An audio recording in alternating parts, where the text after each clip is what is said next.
One morning, just before visiting hours, Tennessee Tuxedo and his friend Chumley left the zoo in their customary casual fashion.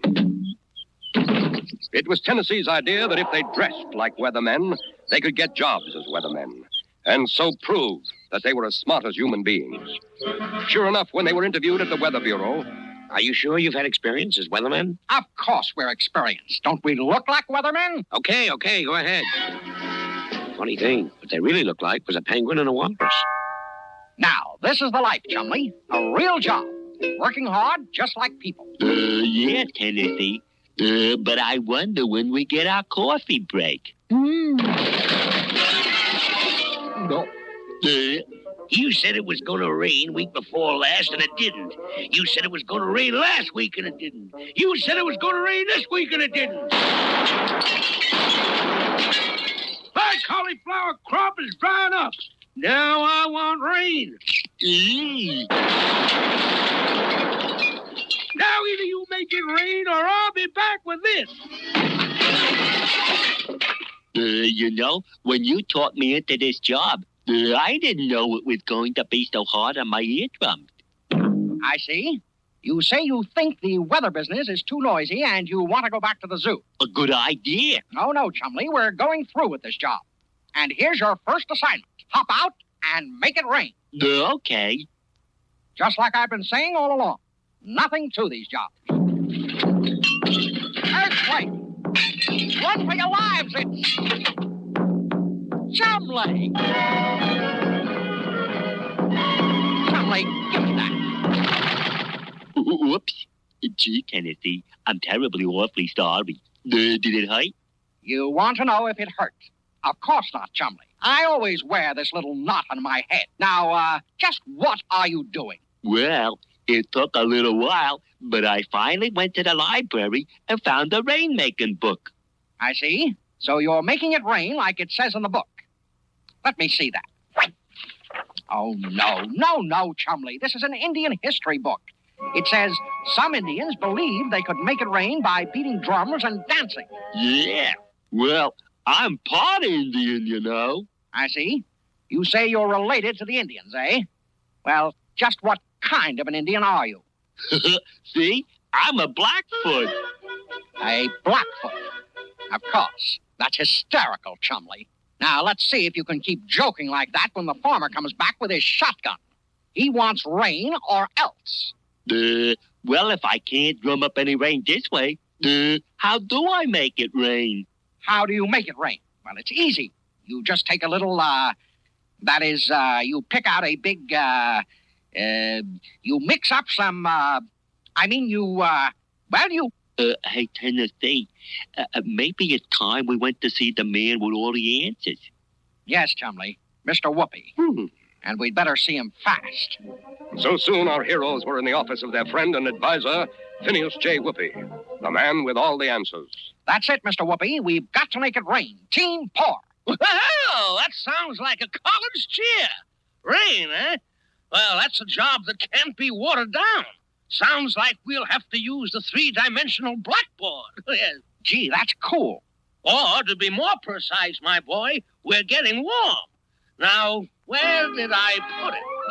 Perhaps in the closet.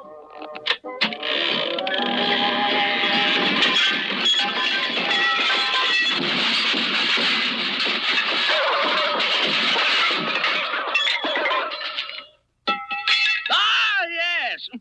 Let's see. Whoopee! The fabulous, fantastic, flashy, flexible, and infallible 3D BB. There, now. What was it you, Rain. Oh, yes, indeed. Rain. Well, rain comes from the clouds. Every cloud is made of millions and millions of tiny droplets of water. Like this. So light, they stay up in the sky and float around in the form of clouds. You see? Yes, of course. Only, how do they get down? Yes. Well, yes, get down. Well, as the cloud floats around, the droplets bump into each other and join together until pretty soon they're too big and heavy to stay up in the sky. And then, whoopee! It rains. Fine. Great. Terrific. But how can we make it rain? Well, yeah, one way is to fly over a cloud and sprinkle thousands of little tiny pieces of dry ice on it. Dry ice? Hey, Tennessee. Chumley wants to know how to dry ice. Dry ice? Oh, no. That's just a special kind of ice, like ice cream men use to keep their ice cream cold in their trucks. When you sprinkle it on the clouds, it's called seeding, because each little seed of ice helps make the droplets grow bigger. Of course, it doesn't work every time, but that's good enough. Let's go. Stop. Take off. And soon our heroes, together with Phineas J. Whoopi, were winging their way through the sky. Okay, we're over the clouds. Chumley, take this box of dry ice chips and sprinkle them on the clouds. That's a cool job. I see, so you think it sounds like an ice idea. Wonderful, Chumley. Now step on it. No, Chumley, no. Don't step on the cloud, you clod.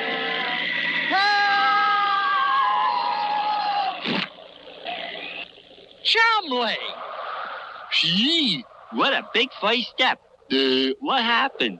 What happened? You tried to walk on a cloud. That's what happened. You can't do that. Not you, Chumley, a walrus. Perhaps I got a little too enthusiastic. I know you got carried away. But in spite of everything, I carried out my mission. You did drop the ice on the cloud. That's great, Chumley, great. Maybe it will rain.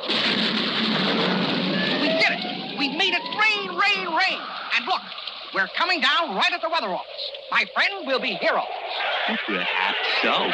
But would you kindly inform me what that noise is? That noise? That, Chumley, is our public, followers, autograph hunters.